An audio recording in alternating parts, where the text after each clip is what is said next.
If we knew more about our sleep, what would we do differently? Would we go to bed at a consistent time or take steps to reduce interruptions to our sleep? With Sleep Score, Apple Watch measures your bedtime consistency, interruptions, and sleep duration. Then, every morning it combines these factors into an easy-to-understand score from 1 to 100. So you'll know how to take the quality of your sleep from okay to very high. Know your sleep score with Apple Watch. iPhone 11 or later required. This episode is brought to you by Redfin. You're listening to a podcast, which means you're probably multitasking. Maybe even scrolling home listings on Redfin, saving homes without expecting to get them. But Redfin isn't just built for endless browsing. It's built to help you find and own a home. With agents who close twice as many deals, when you find the one, you've got a real shot at getting it. Get started at redfin.com. Own the dream. This episode is brought to you by Netflix. The Four Seasons is back for season 2, starring Tina Fey, Will Forte, Coleman Domingo, Marco Calvani, Carrie Kenny Silver, and Erica Henningsen. After a difficult year, your favorite group of friends continues their tradition of vacationing together, now with a baby in tow. From the Jersey Shore to upstate New York and Italy, their getaways are sure to take unexpected turns where comedy ensues. Watch The Four Seasons, now streaming only on Netflix. Hi everybody, I'm Juliana from Van Dink and I'm here with Jay from Hook Rocks. And I'm here to talk about Midnight Rider, Van Dink's first single, and some upcoming music that's going to be released very soon.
Hey everyone, welcome back. It's the Hook Rocks, the Ultimate Rock Community Podcast. I'm your host, Jay Scott, part of the Pantheon Podcast Network.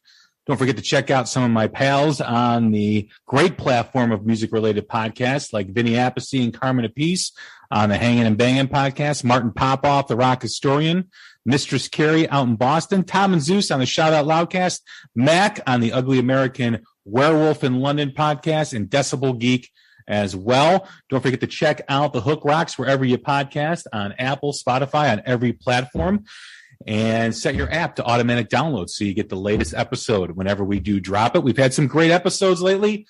We had Mark Tremonti on talking his new album. Mark Tremonti sings Frank Sinatra. Joe Satriani visited us a few weeks ago, as well as Ty Tabor from King's X, Scott Gorham from Thin Lizzy, and a whole slew of other great guests. We've had some great new music spotlights with bands like Joyous Wolf, Bastet, Stone Broken, and the band Georgia Thunderbolts. And we also did our quarterly album review where we ranked the top 10 albums of the first quarter of 2022 with my friend Chris Corradetti. And don't forget to check out our live album review, our fourth installment of that series with the Recidivists, talking Kiss Alive and the impact it had on the rock community.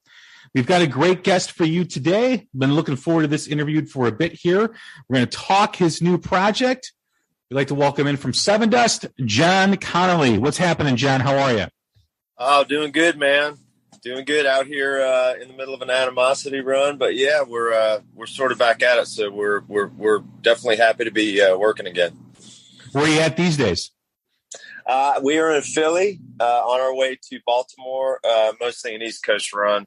We did the West Coast back in February. This is mostly East Coast, and then we have a third run that'll be going in September. And I think it's sort of, I'm not real sure where that run goes, to be quite honest with you. But yeah, we're Philly right now, heading south. Awesome. Well, glad to have you on. Thanks for doing this. I do appreciate it. Absolutely. Thanks for having me. We always start the same way every time we have a first-time guest on the Hook Rocks. That is really what the show is all about. Just like every rock song has a hook that pulls you in, every rock fan has a moment, whether it's a song, an album, a band, or performance that hooked them on rock and roll. What was it for you? Oh man. It would have been, no question of a doubt, Detroit Rock City, Kiss Alive 2.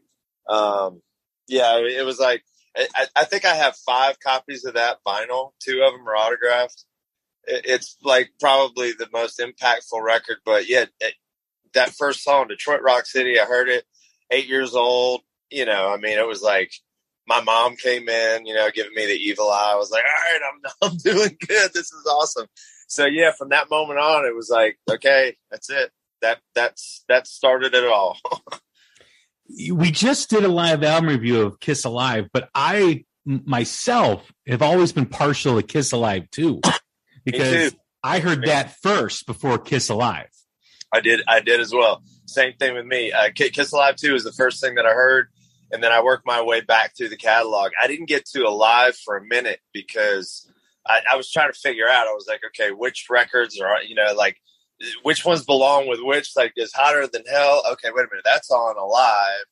You know, so once I started paying attention to like the sequence of how they released their records. But yeah, Kiss Alive 2 for sure for me. Alive's great, but Alive 2 was just, there was something about it. Well, the gatefold too, right? I mean, you open up that LP, it's just 100%. I saw that. I was like, okay, he's on fire. There's fire everywhere. I was like, this is intense, you know?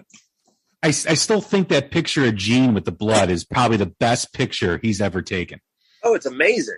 I mean, look, when you're 8 years old and you see that, I was like, wait a second. Is this what, like, do all musicians do this? I thought that was like normal. I was like, where's everyone else's face paint and costumes? And everyone was like, no. They definitely don't all do that. I was like, okay, all right. I was totally confused. But yeah, I mean, I bought it hook, line, and sinker. I had Kiss posters everywhere. That album certainly lit the fire in you. Where did it go from there in terms of music, in terms of influences, in terms of singing? I mean, musically, I was that weird kid because I was a huge Kiss fan. But when I really, really started to focus on, it was drums before guitar. You know, it was hard not to be a Rush fan. It was hard not to be a Neil Peart fan because he was sort of the bar that was set. You know, there was a lot of cool stuff that was happening with Van Halen at that point in time, you know, Hot for Teacher and stuff like that. So, you know, the drum bar was raised so much. And there was always the argument in school. It was like, oh, Rush is like real musicians and Kiss isn't. I was like, it's a totally different thing. You know, even back then I was like, I love them both, but for completely different reasons. Like, you're going to see a Kiss show to see the show. It's a spectacle. You're going to see all kinds of stuff. You go to a Rush show, you're going to see 3 dudes that are playing really, really hard, you know, musical pieces, which some people don't dig at all. You know, some people are like, that's not the show that they want to see. So, you know, I kind of spent equal amount of time with the Kiss people and with the Rush folks. So, you know, I totally understood and appreciated all the progressive stuff that was happening. And then all the metal bands that kind of sat, you know, went along for the ride with it, you know, Judas Priest and then Iron Maiden, which was, you know, pretty progressive as well. But yeah, I mean, it was all those bands. And then, you know, I think the one that probably solidified it all for me was when I first heard Master of Puppets, because there was nothing else that was going on that was like that. You know, that record is probably the record, you know, the 3 most impactful rock records in my life were Kiss Alive 2, Master of Puppets. And then after that, it was probably Vulgar Display of Power. Cause I was like, I don't know how anyone's going to raise the bar from what Metallica had done. But that was sort of my path. You know, I kind of ended up in like a really weird, crazy metal place coming from Kiss and Rush. So, you know, anything was sort of fair game back then, but it was like, it was interesting to see how the metal bar had changed and been raised by, you know, 20 years of starting with I mean, Sabbath, I guess, was like really true metal, but I don't know. There was something about the Kiss thing that was just, the blood and the fire. And I mean, it was effective. Absolutely. I mean, like you said, being a young kid and hearing Kiss and seeing Kiss. First of all, it was always seeing Kiss, right? I mean, at that age, the music is just kind of going over your head at that point, right? You're just totally into these outfits and the breathing fire and the blood and the explosions. And it's just like, it's like the circus. Absolutely. Yeah. And then, you start listening to stuff like Rush and, for me, it was Led Zeppelin. My cousin came in from California when I was in high school. He brought this duffel bag full of bootlegs, Led Zeppelin bootlegs. And it was like, I just transformed into a Zeppelin fan, like over like 2 months. But that was kind of like my gateway there. But I still remember that Master of Puppets album too. We had a radio station in Chicago and they world premiered it one night. And I just remember standing in front of my stereo, just staring at my speakers going, what the hell is this? Right. There's only a couple times in my life that I've had that. The first time I heard Eruption, I had that.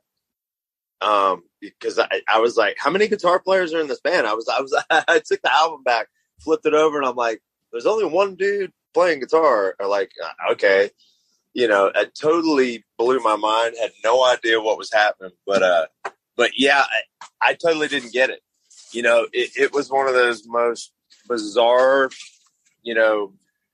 experiences because I thought I was pretty hip on what was going on with metal and stuff like that. And there was something about those first 2 or 3 songs on Master of Puppets that I was like, all right, this is going to change everything in a pretty big way. It Smells Like Teen Spirit. I heard that and I went, okay, I'm glad I'm not in one of these bands. It was the late 80s where everything was a carbon copy of carbon copy and all that stuff. But there was something pretty special about what Metallica had pulled off there, How about lyrically? I mean, you mentioned these iconic albums. How did those shape you when writing music? I mean, it was always fascinating to me, that like, I think the Rush stuff was probably the stuff that I probably identified with the most because the Maiden stuff was literally a little too in the fantasy world, like not really, they weren't talking about the same things that Nirvana was talking about. But at the same time, I was like, well, it doesn't have to be all bad and it doesn't have to be all depressing. Like we can kind of spread the wealth here and we can cover some territory. But for me, it was always kind of like, lyrically, it has to come more from a personal experience. And some of these bands, I was like, okay, there's no personal experience going on with the Iron Maiden stuff for sure. But the Rush stuff was always interesting enough where I was like, okay, he's so witty with how he throws his words and his lyrics together. It was just fascinating to me. And he was the drummer who was writing it all, so there was, bonus points for that for sure. But yeah, I mean, all of those records had such a huge impact on how I approach lyrics. I mean, a lot of it, coming from the Kiss world was sort of, I don't want to say shallow, but it wasn't as deep intellectually as some of the stuff that Neil was talking about. I mean, there's some songs on the Rush records that I'm still trying to figure out what he was really talking about. So some of the stuff, especially on the old stuff, you're like, wow, okay, we're going out there. But yeah, I mean, all those records had a huge impact on, songwriting and how you approach lyrics and stuff.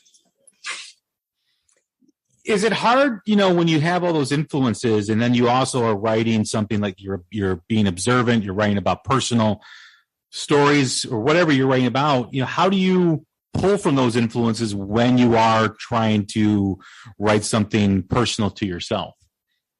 For me, it usually starts more from a melodic, place, like, witty words and lyrics and stuff like that. It's cool. But I never really look at, the influences and stuff like that as far as what to say. It's always sort of like, which note should I be saying it in? I'll definitely lean on, a lot of their things and a lot of the things that turned me on when I was a kid, the things that sort of drew you in, what was so fascinating about those things, those simple little melodic lines that are just signature things. But you take that and then you throw your own experience at it. It's like, I've always tried to write from more of like a personal, point of view. So, for me, if I went through it or I was going through it or am going through it, it's much easier for me to talk about than if I was writing about something that was happening to somebody else. But I mean, occasionally you can look at it from an outside perspective and you can come up with some cool song, ideas and things like that. But for me, it's always kind of like, all right, I'm in it, so I'm going to talk about it. That's always probably the easiest place for me to start, for sure. The album is Hypoxia. The band is projected. It features members from Sevendust, Alter Bridge, and Tremonti. How did this project come about? How did this album come about? The project was sort of just, drunk talk on a patio down somewhere in Orlando, after one too many Jaeger bombs and, one too many Sevendust Creed tours. It was sort of just one of those things that we just said, all right, one of these days we're just going to go do this just to do it, just because we keep talking about doing it. And we finally did it, which was sort of amazing. A lot of people were like, wait a minute. I thought that was just talk. So yeah, it was sort of born out of just let's just go have some fun and just make music and not really stress over it or think about it too much. Let's just go and see what happens. And 10 years later, here we are making our third record. I think the biggest difference from the way that we approached the first one to this one was, the first one was done all on an M-Box in a home studio. We had Elvis come in and mix it at the 11th hour to kind of shine the turd a little bit. But this time around, he was at every step of the process, so I think it has a more cohesive feel and sound to it because, we took it in the studio and treated it like most bands do, as opposed to having a bunch of hard drives and catching stuff when you can catch it. Those first two records, it was cool to be able to see if you could pull it off because, drums were done in one state, guitars are done in another state, vocals would be done 6 months later. And then the mix had come, so much further down the road. So it was also disjointed and disconnected. But for this record, we were all in the studio together. We were all like face to face and actually kind of going through the tunes together every day. So it was cool, You dropped your debut 10 years ago for this project. And, now here you are releasing your third album, as you said. Does each album take on a life of its own? You have a lot of space in between releasing material for this project. Does it kind of organically happen, or do you have kind of an idea of which way you want to go when you're writing the music for each album? I think you always start with best intentions. I've got a frame for the fourth record already, and the beauty of it, like when you first start putting the frame together, you're like, oh, this is it. It's the best thing that I've ever done. And then 6 months in, you're like, I don't know, man. That third wall over there is looking kind of shady. We might want to, readdress the situation. And you just find that you just write better stuff as you keep going through the process. But there's always going to be those 2 or 3 that are going to be sort of like your anchor moments. But yeah, I think each project is going to have those things. You're going to have those 2 or 3 defining moments, and then what you build around it or against it, I think it 100% happens organically. On this last record, the actual title track, Hypoxia, was it was the last song. It was the last song that was written for the record. And sort of because I had relaxed. It was like, okay, I listened down the list and I felt good about the record. And I went, let me just see if I can just write one more and just see what happens.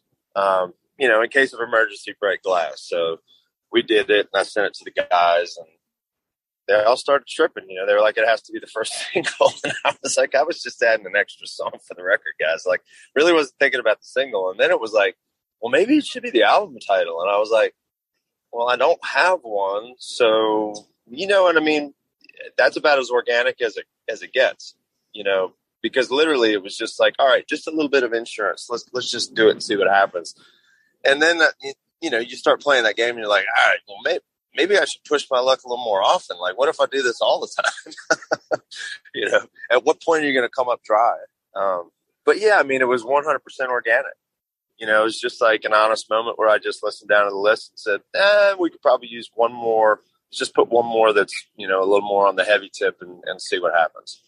And it worked. So, yeah, I mean, these things are all born out of those, you know, sort of just going fishing with a guitar, finding what you get. And then, you know, there's never like, okay, I'm going to sit down and write a heavy song. Now I'm going to write a ballad. Now I'm going to write a pop song. Now I'm going to write a country song. You know, it just sort of like you take the best of what the universe gives you and then you run with it, you know, and at the end you kind of stand back and you look at your band and go, does it suck? And when they're all high-fiving and giving you a thumbs up, you're like, all right, cool. You know, you pulled it off. But yeah, I mean, it always starts from a very organic place, you know. I mean, it's sort of like Scatterbrain, where it's like, I don't know what the record's going to sound like until it's finished. Once we actually hear the finished product, you know, you go, all right, that's what it sounds like. This album is born out of a few years of people dealing with a pandemic and social issues and a lot of confusion going on. And did that affect how you guys approach this music or what you wanted to accomplish with the music? Yeah. And I think it was a direct way, and then it became sort of an indirect way at the same time, because at that mode, like all of the music was written except for Hypoxia. So musically, none of it was impacted by the pandemic and the lockdown or anything like that. But lyrically, I was only about maybe, you know, a third of the way through the record. So it was a tough thing to not consciously be like, all right, what am I going to talk about today? You turn on the news, you see the numbers, you know, it's like, okay, you know, fast forward a minute. Let's look at this record, big picture. When's the record going to come out? How are we going to feel like when it comes out? Should I be talking about this the whole time?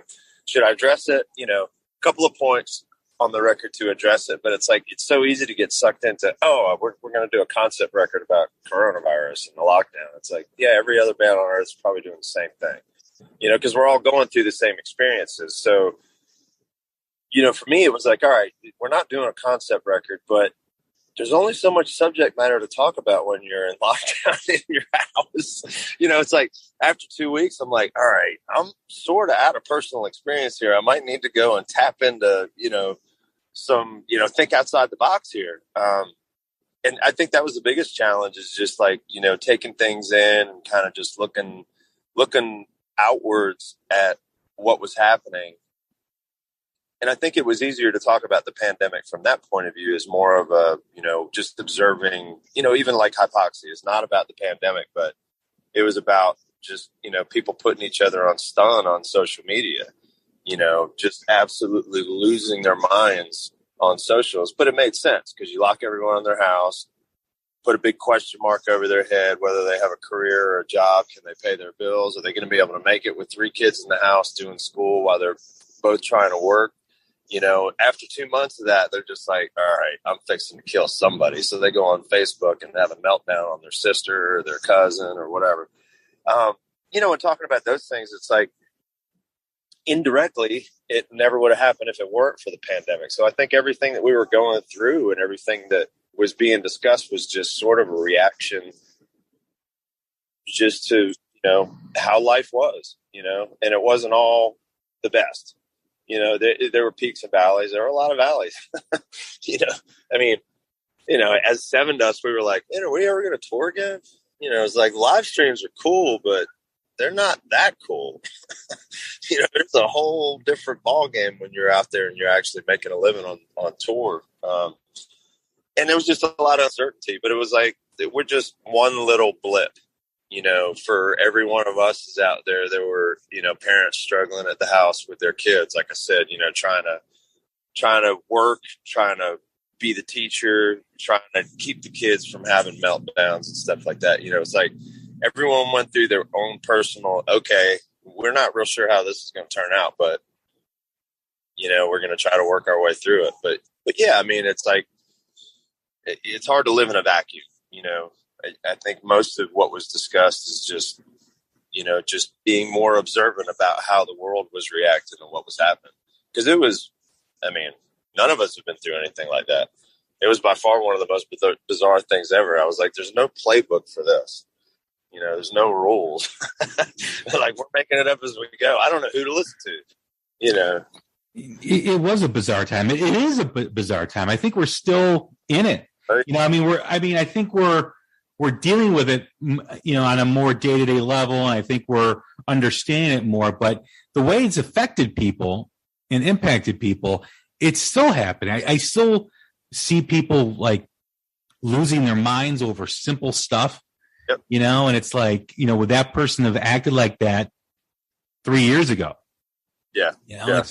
It's really kind of, it's still happening. I don't think people, I think, we talk about mandates. I think they should mandate therapy for everybody for the next 5 years, at least twice a month to get stuff off their chest. Right. Yeah. It was tough at some point for everyone, even the people who didn't have it as rough as others, it was still a big question mark. And just that uncertainty. It's like, wow. I think I even remember we were having a discussion because it was like, the whole Napster thing and file sharing and whether to Spotify or not Apple Music and blah, blah, blah, blah, blah. It's like, okay, well, we don't make the money off the physical sale of the music like we used to. The money's all about the live experience. And I'm not real sure how they could take it away from us. And then it was like, wait a minute, 3 weeks later, holy shit, what do you mean the whole world shut down? I was like, hey, Tim, remember when I said I don't know how they're going to be able to take it away from us? He was like, you had to go and say it, didn't you? I was like, yeah, I guess I did, man. I fucked us. Like, oh, man, I'm the dude who did it.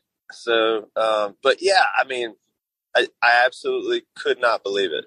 It was like one of the weirdest things in the world because I was like, okay, well, now that we got our head wrapped around how to at least deal with, streaming and the whole new way that people want to consume music, all of a sudden you're not touring and you're a touring band and you're like, oh no. But fortunately for us, we're a band that's been around long enough where we could lean on those full album live streams. You can do the anniversary thing and you could pull it off. And, it was putting Band-Aids on, a pretty big wound. And we found a way to actually, get from point A to point B. But there's so many people who didn't have the ability to do that. And a lot of bands and venues and stuff like that you just watch. And it's just like, oh man, so hard for so many people. But yeah, I think it's the hangover. And the thing that sucks about the hangover is now we got all this weird inflation and the war and stuff. So it's like people are just fed up. They're like, man, can't we just get a smooth, 1 year of just smooth sailing? Just get a break. I will tell you, though, I do go to a lot of concerts. And I went to a lot of shows last year, but you still had to mask up in the Chicago area.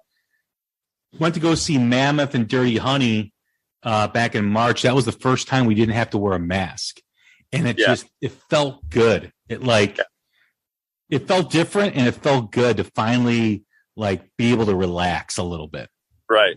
Oh yeah. 100%. That's sort of how we feel out on tour right now.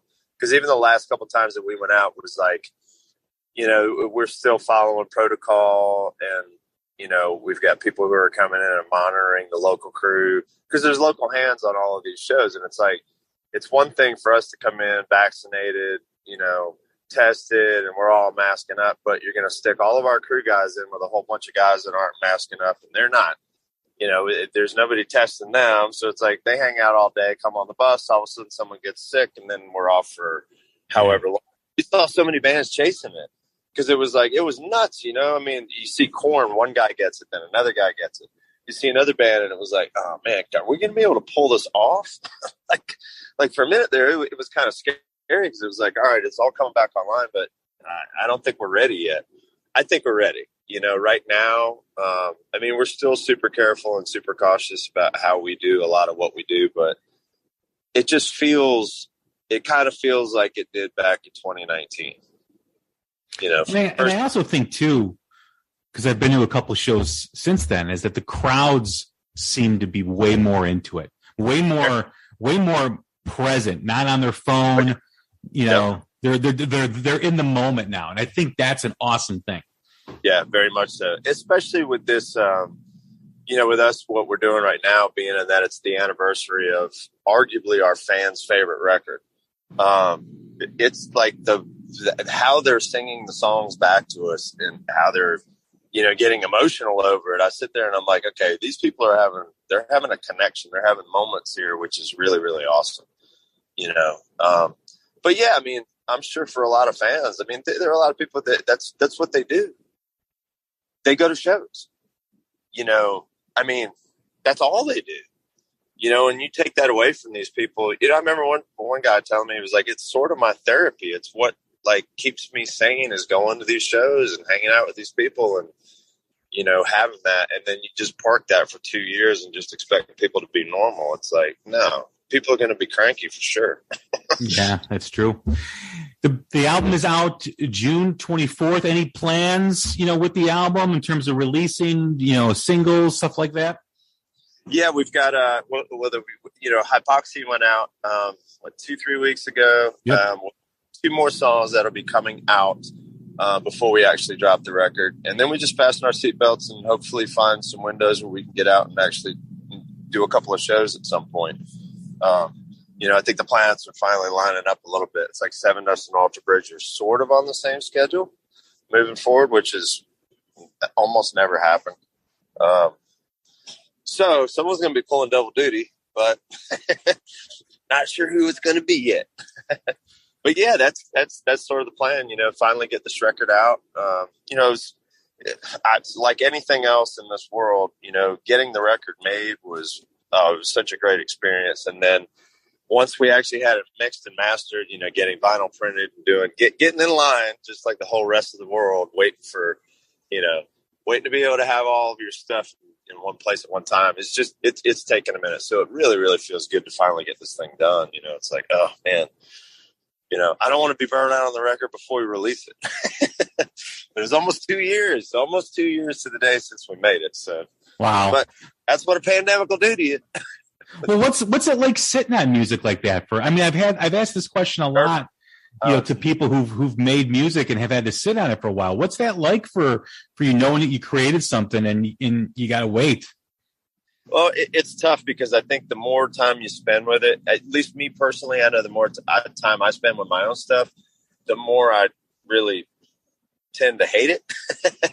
So, you know, you start kind of like, all right, I need someone to talk me off the ledge here. I mean, sometimes it's just as simple as, okay, we got to just stop listening to it for a bit. When we knew that it was like, okay, the vinyl is really, really taking a minute, it was like, okay, you know, the record's great. Let's just leave it alone. Let's not throw it out before we release it, you know, because there were a couple times where it was like, you know, if you want to go back in the studio, we got time. I'm like, don't even give me the option to do that. You know what I mean? Because I'll second guess from now until the end of time. But no, I mean, I felt good because I went back to it. I listened to it. And I said, all right, realistically, all right, what am I going to ditch here? And we went through the whole record and we all went, nah, leave it alone. So, but yeah, it's hard. It's really, really hard because it's not nearly as fresh for everyone else.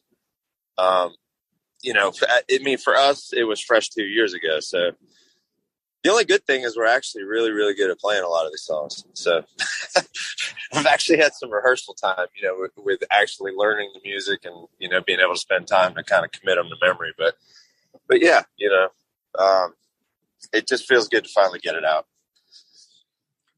Well, John, I appreciate the conversation. Thanks for coming on The Hook Rocks. Absolutely. Thank you so much for having me.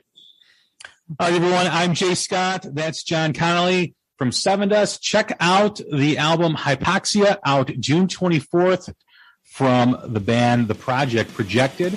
And take care of each other. Stay strong, stay healthy, and we'll talk soon. Thanks.